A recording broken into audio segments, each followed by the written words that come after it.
안녕하세요. 재외선거 투표를 위한 국외부재자 신고기간입니다. 3,000명 이상 신청을 목표로 진행되고 있으니 꼭 신청하시길 바라며 뉴스 바로 시작합니다. 첫 번째 뉴스입니다. 필리핀 화산 지진국은 불루산 화산 활동이 증가하고 있다고 밝혔습니다.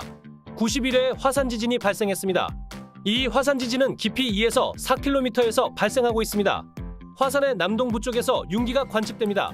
분화구 정상 부근에서 가스 분출도 보이고 있습니다.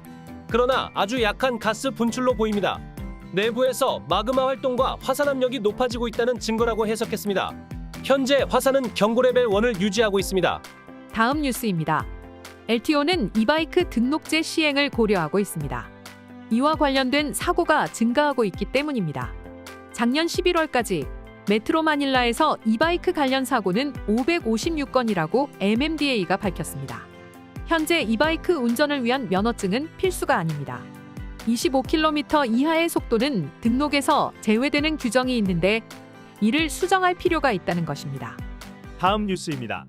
산페르난도 라 유니온에서 1월 11일 발생한 재래시장 화재로 인해서 19일 재난지역으로 선포되었습니다. 시의회는 특별회기를 열어 이를 통과시켰습니다. 아직까지 화재 원인은 밝혀지지 않았습니다. 소방당국은 피해액을 2억 300만 페소로 추정하고 있습니다. 다음 뉴스입니다. 다바오에 기반한 종교단체 지도자 아폴로 퀴볼로이는 상원이 조사 중인 킹덤 오브 지저스 크라이스트의 대규모 인권유린, 성폭력, 폭행, 아동학대 등에 대한 상원 조사에 불출석했습니다. 대신 그의 변호사 멜라니오 발라얀이 출석했습니다. 다음 뉴스입니다. 봉봉 마르코스 주니어 대통령은 국제사법재판소 ICC가 필리핀 주권을 위협하고 있다고 했습니다. 대통령은 ICC가 필리핀에 들어와 활동하고 있는 것을 인지하지 못하고 있고 100번이나 이를 강조했다고 말했습니다. 물론 필리핀 정부가 ICC의 활동을 지지할 의사가 있지만 정부의 관할 하에서 이뤄져야 한다고 강조했습니다. 아직 ICC가 정부기관에 공식적인 협조 요청을 한 것은 하나도 없다고 밝혔습니다. 그러므로 현재 협력하거나 지원할 이유가 하나도 없다고 했습니다. 월요일 로널드 바토 델라로사 상원의원은 대통령궁이 ICC의 조사 활동을 허가했는지 밝혀야 한다고 한 것에 대한 대답입니다.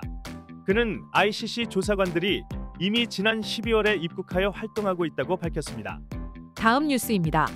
필리핀군은 아융인 숄에 대한 물자 공급 작전에 항공기를 사용했습니다. 중국이 필리핀 해상길을 막자 BRP 시에라 마드레에 대한 물자 공급에 항공기를 이용한 투하 작전을 벌인 것입니다. 다음 뉴스입니다. 대다수의 필리핀어는 필리핀이 필리핀 서해에서의 해상활동 및 순찰을 강화해야 한다고 생각하는 것으로 옥터 리서치 조사 결과입니다. 72%는 활동 및 순찰 강화를 지지했습니다. 70%는 이 문제가 평화적이고 외교적 방법으로 해결되어야 한다고 했습니다. 다음 뉴스입니다. 선관위는 2025년에 사용할 선거 투개표 시스템 입찰을 위한 사전조사에 들어갔습니다. 한국 입찰기업 미루 시스템즈 컴퍼니 리미티드의 프로토타입 장비 테스트에 들어갔습니다. 이 조사는 약 30일 걸립니다. 여러 가지 테스트를 통과해야 하고 그렇지 못하면 입찰 자격이 박탈됩니다.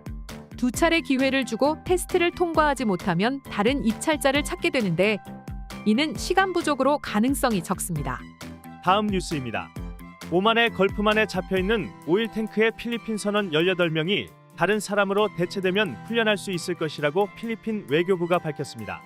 선박회사가 인력 대체를 원하고 있습니다. 다음 뉴스입니다.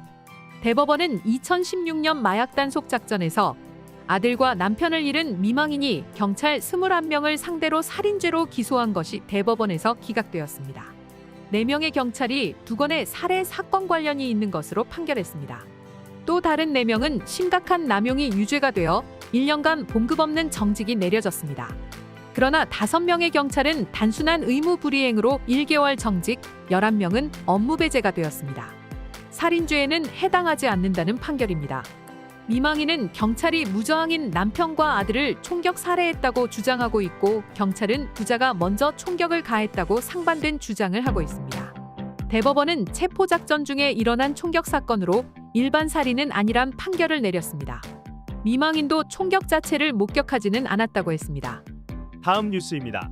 최근 개헌국민청원 서명과 관련하여 대통령은 1987년 헌법이 세계화 시대를 담아내지 못하고 있다고 했습니다. 최근 서명 논란과 관련해서는 그것과 무관하게 1987년의 헌법 문제만 지적했습니다. 대통령은 외국인의 토지 소유를 반대한다고 했습니다. 이것이 혼란을 야기시킬 것이라고 했습니다. 외국 부자들이 부동산을 매입하기 시작하면 부동산 가격이 오르면서 혼란이 온다는 것입니다. 기존 거주자들이 높아진 가격을 감당 못하는 문제입니다. 오늘의 따갈록 한마디. May kakulangan sa trabaho. May kakulangan sa trabaho. Let's repeat it again. May kakulangan sa trabaho. May kakulangan sa trabaho. 내가 내게 명령한 것이 아니냐. 강하고 담대하라. 두려워하지 말며 놀라지 말라. 내가 어디로 가든지 내 하나님 여호와가 너와 함께 하느니라 하시니라. 여호수아 1장 9절 말씀입니다. 네, 오늘 뉴스는 여기까지입니다. 필리핀 뉴스룸의 구독과 좋아요는 더욱 좋은 뉴스를 전하는 데 큰 힘이 됩니다. 감사합니다.